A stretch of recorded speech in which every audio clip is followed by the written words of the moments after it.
Hi friends, welcome to RK family vlogs. இந்த video Sunday எடுத்தது. இன்னைய டே எப்படி போகுது அப்படின்றத இந்த விளாகில் பார்க்கலாம். வீடியோக்குள்ளே போகிறதுக்கு முன்னாடி இப்போ தான் நம்ம சேனல் ஃபஸ்ட் டைம் பார்க்குறீங்க அப்படின்னா சேனலை மறக்காமல் சப்ஸ்கிரைப் பண்ணுங்கள். அப்படியே பக்கத்தில் இருக்க பெல் பட்டன் கிளிக் பண்ணுங்கள். அப்போ தான் நான் வீடியோ போட்டதும் உங்களுக்கு நோட்டிஃபிகேஷன் வரும். வீடியோவை மிஸ் பண்ணாமல் பார்ப்பீங்க. வாங்க இப்போ விளாகை கண்டினியூ பண்ணலாம்.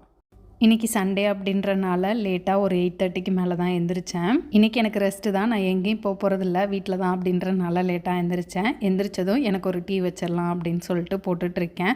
பிள்ளைங்க வந்து சாட்டர்டே சண்டேல மோஸ்ட்லி வந்து மால்ட்டு குடிக்க மாட்டாங்க. நான் வைக்கிற டீயை விட அவங்க அஜ்ஜி வைக்கிற டீ ரொம்ப பிடிக்கும். அதனால் கீழே போய் அவங்க அஜ்ஜிட்ட டீ வேணும் அப்படின்னு சொல்லி வச்சு குடிச்சிட்டாங்க. எனக்கு டீ போட்டுட்டு அப்படியே வந்து மட்டனை வேக வச்சிடலாம் அப்படின்ட்டு குக்கரில் வேக வச்சுருக்கேன். நான் எப்போவும் டீயில் நாட்டு சக்கரை போட்டு தான் குடிப்பேன். நான் நாட்டு சக்கரை போட்டுருவேன் அப்படின்றதுக்காகவே தான் நான் வைக்கிற டீ பிள்ளைங்களுக்கு பிடிக்க மாட்டேங்குது. நான் ஒரு நாளைக்கு 4-5 டீ குடிக்கிற ஆள் கிடையாது. ஆனால் காலையில் ஒரு கப் டீ குடித்தாலும் நல்லா பெரிய கப்பில் குடிப்பேன். இது என்னோடய பேட் ஹேபிட்டில் ஒன்றா இருக்குது. கண்டிப்பாக இதை சீக்கிரமாக சேஞ்ச் பண்ணிடுவேன். டீயை குடிச்சு முடிச்சுட்டு அப்படியே சமையல் பண்ணலாம் அப்படின்னு வந்துட்டேன். இன்றைக்கி வந்து மட்டன் குழம்பு தான் வைக்க போகிறேன். ஆல்ரெடி மட்டனை வந்து குக்கரில் வேக வச்சுட்டேன். மட்டன் குழம்புக்கு சின்ன வெங்காயம் போட்டு வச்சாதான் நல்லாயிருக்கும் அப்படின்றனால சின்ன வெங்காயம் உரிச்சிட்ருக்கேன். சண்டே வீட்டில் இருந்தாலும் இல்லைனாலும் சண்டே சமையல் என்னோடது இருக்காது. அத்தை மோஸ்ட்லி சமைச்சிருவாங்க. பிள்ளைங்க வந்து இன்றைக்கி நீ சமமா அப்படின்னு சொல்லி மட்டனை வாங்கி கொண்டு வந்து என்கிட்ட கொடுத்துட்டாங்க. கையில் ஒரு நாள் ஏமா எல்லா சாட்டர்டே சண்டேவும் வெளியே எங்கேயாவது போயிடுறேன், என்னைக்காவது ஒரு நாள் வீட்டில் இருந்து எங்களுக்கு சமைச்சு கொடுக்குறியா அப்படின்னு கேட்டால் எனக்கு அது ஒரு மாதிரி கஷ்டமாக இருந்தது. சரி இன்றைக்கி நான் சமைச்சு கொடுக்குறேன் பாப்பா அப்படின்னு சொல்லிட்டு தான் வாங்கி நான் சமைச்சிட்ருக்கேன். மட்டன் குழம்புக்கு வெங்காயம், தக்காளி, பூண்டு, இஞ்சி, கருவேப்பிலை எல்லாத்தையும் ஒன்றா போட்டு நல்லா வதக்கிட்டு ஆறுனதுக்கப்புறம் அரைச்சிட்டு இது கூடவே நம்மளோட குழம்பு பொடி போட்டு தான் குழம்பு வைப்பேன். அத்தையும் இதே மாதிரி தான் வைப்பாங்க. என்ன கொஞ்சம் காரம் அதிகமாக போட்டுருவாங்க. பிள்ளைங்க அந்த காரத்துக்காகவே அம்மா நீ சமைச்சு கொடு அப்படின்றாங்க. சண்டே அப்படின்னா எங்கள் வீட்டில் எப்போவுமே ஸ்பெஷல் இட்லியும் மட்டன் குழம்பும் தான். கமல் தான் இதை மிஸ் பண்ணிட்டாங்க, பெங்களூர் போயிருக்காங்க, நாளைக்கு வந்துடுவாங்க. காலையில் பிரேக்ஃபாஸ்ட்டை முடிச்சுட்டு ஏதாவது க்ளீனிங் ஒர்க் பண்ணலாமா அப்படின்னு நினச்சேன். பட் ஆனால் க்ளீனிங் ஒர்க் பண்ணுற அளவுக்கு எனக்கு மைண்ட் செட் இல்லை. என்னடா பண்ணுறது அப்படின்னு உட்காந்துட்டே இருந்தேன். கயல் வந்து கேட்டேன், அம்மா எனக்கு ஹேர் பேக் போட்டு விட்றியா அப்படின்னு. சரி வா போட்டு விட்றேன் அப்படின்னு சொல்லிட்டு எனக்கு, கயல், கண்மணி 3 பேர்த்துக்குமே ஹேர் பேக் மிக்ஸ் பண்ணிக்கிட்டு இருக்கேன். ஹேர் பேக்கு வெறும் தண்ணி ஊற்றி தான் மிக்ஸ் பண்ணியிருக்கேன். ரொம்பவும் கெட்டியாக இல்லாமல் ரொம்பவும் தண்ணியாக இல்லாமல் எடுத்து தேய்க்கிற அளவுக்கு நான் வந்து மிக்ஸ் பண்ணி வச்சுருக்கேன். அப்படியே இப்போ பிள்ளைங்களுக்கு வந்து அப்ளை பண்ணி விட்டுட்டு நானும் அப்ளை பண்ணிக்க போகிறேன். எங்கள் வீட்டிலையே கண்மணி ஒருத்திக்கு தான் வந்து ஹேர் டென்சிட்டி ரொம்ப கம்மியாக இருக்குது. அவளுக்கு வந்து அங்கங்கே பரவலாக தான் முடி இருக்கும். ஆனால் ரொம்ப ஷைனிங்காக இருக்கும் அவளுக்கு. ஸ்கூலுக்கு போகும்போது கயலுக்கு மட்டும் பின்னி போட்டு விடுவேன். கண்மணிக்கு வந்து பின்னி போட்டு விட மாட்டேன், குதிரவால் தான் போட்டு விடுவேன். அவள் பின்னி போட்டு விடு அப்படின்னு சொன்னால், பின்னி போட்டால் உனக்கு ரொம்ப குட்டியாக இருக்குண்டா அப்படின்னு சொல்லுவேன். ஏமா எனக்கு மட்டும் அப்படி இருக்குது அப்படின்னு கேட்டால் ஒரு தடவை. எனக்கு அவளுக்கு என்ன பதில் சொல்கிறது அப்படின்னு தெரியல. அவள் வந்து சரியாக சாப்பிட மாட்டாள். தட்டில் போட்டு வச்சோம் அப்படின்னம்னா ரொம்ப லேட்டாக தான் சாப்பிடுவாளா. ஸோ அதை வந்து ரீசனாக சொன்னேன், பாப்பா நீ சரியாக சாப்பிட மாட்டேங்கிற, ஹெல்த்தியாக சாப்பிட்ணும், அப்படின்னா தான் முடி நல்லா ஸ்ட்ராங்காக வளரும், நிறைய வளரும், அடர்த்தியாக இருக்கும் அப்படின்னு சொன்னேன். நான் அப்படி சொல்லிட்டு இருக்கும்போது கயல் வந்து சொன்னால், அம்மா நம்மகிட்ட தான் ஹேர் பேக் இருக்குல்ல, வாரத்துக்கு ஒரு நாள் போட்டு விடுமா, நல்லா வளரும் அப்படின்னு சொன்னால். ஸ்கின்னாக இருந்தாலும் சரி, ஹேராக இருந்தாலும் சரி, எக்ஸ்டர்னல் கேர் வந்து எந்த அளவுக்கு நம்ம எடுத்துக்கிறோமோ அதே மாதிரி நம்மளோட இன்னர் ஆர்கன்ஸுக்குமே வந்து ஹெல்த்தியான ஃபுட்டு கொடுக்கணும். நாங்கள் ஹேர் பேக் அப்ளை பண்ணுறதுக்கு முன்னாடி ஹேர் ஆயில் நல்லா அப்ளை பண்ணிவிட்டு அதுக்கப்புறமா தான் வந்து ஹேர் பேக் போடுவோம். மோஸ்ட்லி என்ன பண்ணுவேன்னா நைட்டே வந்து ஹேர் ஆயில் வந்து அப்ளை பண்ணிவிட்டு அதுக்கப்புறமா தான் ஹேர் பேக் போடுவேன். பிள்ளைங்க வந்து இன்றைக்கி சடனாக எனக்கு ஹேர் பேக் தேய்ச்சி விடு அப்படின்னு சொன்னனால சரி வாங்க அப்படின்ட்டு இப்போ இமீடியட்டாக ஹேர் ஆயில் தேய்ச்சிட்டு அப்படியே வந்து பேக் போட்டு விட்டேன். ஹேர் பேக் வந்து கண்டிப்பாக உடம்பு சூட்டை வந்து நல்லாவே குறைக்கும். கையிலுக்கு அப்ளை பண்ணும் போதே அம்மா ஜிலு ஜிலுன்னு இருக்குமா அப்படின்னு சொன்னால், பிள்ளைங்களுக்கு ஹேர் பேக் அப்ளை பண்ணி விட்டுட்டு எனக்கு வந்து நான் அப்ளை பண்ணிகிட்ருக்கேன். எனக்குமே ஹேர் பேக் அப்ளை பண்ணும்போது நல்ல கூலிங்காக இருந்தது. அப்படியே அப்ளை பண்ணிவிட்டு நல்லா படுத்து தூங்கணும் போல் இருந்தது. சேரை வந்து ஒரு 20 நிமிஷம் 1/2 மணி நேரம் ஹேரை வந்து அப்படியே விட்டுட்டு ஹேர் வாஷ் பண்ணிவிட்டு தூங்கிக்கலாம் அப்படின்னு சொல்லிட்டு அப்ளை பண்ணிகிட்ருக்கேன். ஹேர் பேக்கு ஹேர் ஃபாலை கண்ட்ரோல் பண்ணி நமக்கு ஹேர் க்ரோத்துக்கு ரொம்பவே ஹெல்ப்ஃபுல்லாக இருக்கும். நேச்சுரல் ப்ராடக்ட் எதுவுமே ஃபஸ்ட்டு யூஸ்லேயே நமக்கு வந்து பலன் தெரியாது, கண்டினியூஸாக யூஸ் பண்ணால் தான் தெரியும்.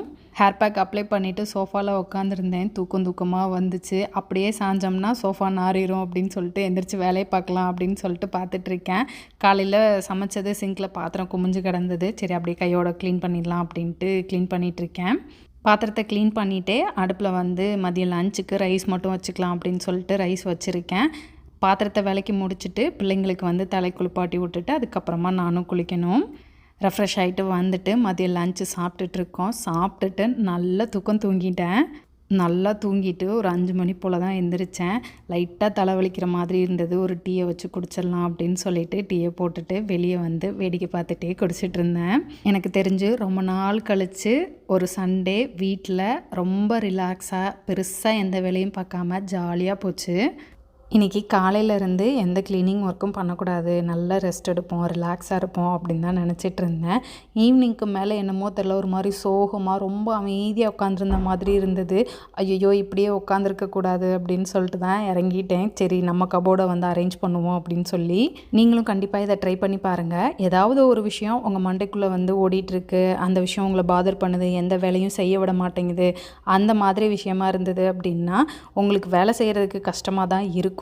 இருந்தாலும் நமக்கு செய்ய வேண்டிய வேலைகள் நிறைய இருக்குது.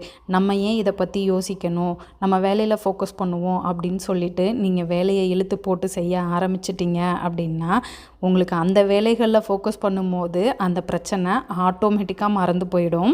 ரொம்ப உங்களுக்கு மனசு கஷ்டமான விஷயமா இருந்ததுன்னா நீங்கள் அதிலேருந்து மீண்டு வர்றதுக்கு கண்டிப்பாக 1 or 2 days ஆகும். பட் ஆனால் அப்படியே உட்காந்து உடஞ்சி போயிடாதீங்க. கண்டிப்பாக உங்களுக்கு செய்ய வேண்டிய வேலைகள் நிறைய இருக்கும், அதில் ஃபோக்கஸ் பண்ணுங்கள். எனக்கு என்ன பிரச்சனைன்னு கேட்டுறாதீங்க. 2025 ஸ்டார்ட் ஆனதுலேருந்தே எனக்கு பிரச்சனையாக தான் இருக்குது. நான் ஏதாவது ஒரு விஷயம் பண்ணணும் அப்படின்னு யோசித்தேன் அப்படின்னா அது லூப் மாதிரி போகும். பிஸ்னஸ்ஸு, யூடியூப்பு, ரோட்ரி அப்படின்னு ஐயோ எந்த வேலையை ஃபஸ்ட்டு பண்ணுறது அப்படின்னு ஒரு மாதிரி டென்ஷன் ஆகிற மாதிரி இருக்கும்.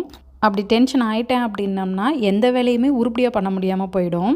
எனக்கு இப்போ தான் என்னோடய கபோர்டை அரேஞ்ச் பண்ணி வச்ச மாதிரி இருக்குது. அதுக்குள்ளே கபோர்டை கலைச்சி வச்சுருக்கேன். அதனால் கபோர்டில் இருக்க எல்லாத்தையும் வெளியே எடுத்து போட்டுட்டு எல்லாத்தையும் அப்புறம் நீட்டாக மடித்து அரேஞ்ச் பண்ணி வச்சுருக்கேன். கபோர்டில் இருந்து எல்லா துணியும் எடுத்து போட்டுட்டு இதை அரேஞ்ச் பண்ணி வைக்கிறதுக்கு 2 மணி நேரம் ஆயிடுச்சு.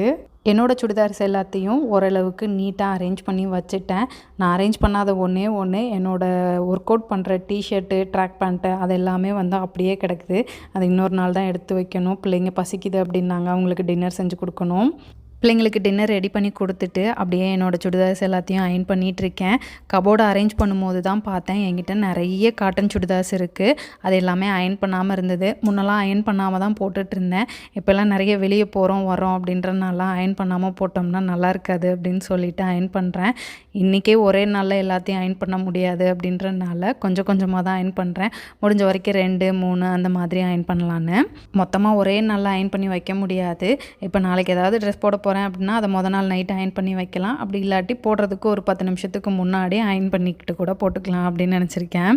இந்த க்ரீன் கலர் சுடிதார் வந்து எத்தனை பேருக்கு ஞாபகம் இருக்குன்னு தெரியல. ஆக்சுவலாக அது என்னோடய நிச்சயதார்த்த சாரீ அயர்ன் பண்ணிகிட்டு இருக்கும்போது அயர்ன் பாக்ஸ் சுட்டு அது வந்து ஓட்டையாயிருச்சு அப்படின்னு சொல்லி அதை வந்து குர்த்தியாக கன்வெர்ட் பண்ணிட்டேன். குர்த்தியாக தைச்சதுக்கப்புறம் ஒரே ஒரு டைம் தான் போட்டிருக்கேன். அதுக்கப்புறம் போடவே இல்லை. சரி இன்றைக்கி போட்டு பார்க்கலாம் அப்படின்னு போட்டு பார்த்தேன், கரெக்டாக இருந்தது. சரி நாளைக்கு ஃபங்க்ஷனுக்கு போகிறோம் போட்டுக்கலாம் அப்படின்னு சொல்லிட்டு 2 சாரியில் தைச்சது இருந்தது. எதை போடலாம் அப்படின்னு ஒரு கன்ஃபியூஷன் இருந்தது. சரி 2யுமே அயர்ன் பண்ணி வைப்போம், காலையில் எது பெஸ்ட்டுன்னு தோணுதோ அதை போட்டுக்கலாம் அப்படின்னு சொல்லிட்டு அயர்ன் பண்ணிகிட்டு இருக்கேன். 2 ட்ரெஸ்ஸையும் அயர்ன் பண்ணி எடுத்து வச்சுட்டு பிள்ளைங்க சாப்பிட்டு தூங்க போயிட்டாங்க. சரி அப்படியே சிங்கில் இருக்க பாத்திரத்தை கையோட க்ளீன் பண்ணி வச்சிடலாம், காலையில் கொஞ்சம் ஈஸியாக இருக்கும் அப்படின்றனால க்ளீன் பண்ணிகிட்டு இருக்கேன். எனக்கு ஆக்சுவலாக ரெஸ்ட் எடுக்கணும், எந்த வேலையும் பண்ணக்கூடாது அப்படின்னு நினச்சேன். ஈவினிங் வந்து கபோர்டை அரேஞ்ச் பண்ணுற அந்த க்ளீனிங் ஒர்க்கில் இறங்கினதுக்கப்புறம் வந்து அடுத்தடுத்து அப்படின்னு வேலையை பார்க்க ஆரம்பிச்சிட்டேன். ஆனால் இதுவும் நல்லா தான் இருக்குது. ஒரு வேலையை ஸ்டார்ட் பண்ணிட்டோம் அப்படின்னம்னா அடுத்தடுத்த வேலைகளை பார்க்க ஆரம்பிச்சிருவோம். சும்மா உட்காந்துருந்தோம் அப்படின்னம்னா மனசு வந்து தேவையில்லாத விஷயங்கள் நிறைய யோசிக்கும். சிங்கில் இருந்த பாத்திரத்தெல்லாம் கழுவி வச்சுட்டு கவுண்டர் டாப்பை க்ளீன் பண்ணிவிட்டு நானும் தூங்க கிளம்பிட்டேன். அவ்வளோதான், இந்த விலாக் இதோட முடிஞ்சது. இந்த வீடியோ உங்களுக்கு பிடிச்சிருக்கும் நம்புகிறேன். பிடிச்சிருந்தா லைக் பண்ணுங்கள், மறக்காமல் சேனலை சப்ஸ்கிரைப் பண்ணுங்கள். அடுத்த வீடியோவில் பார்க்கலாம். அது வரைக்கும் பாய்.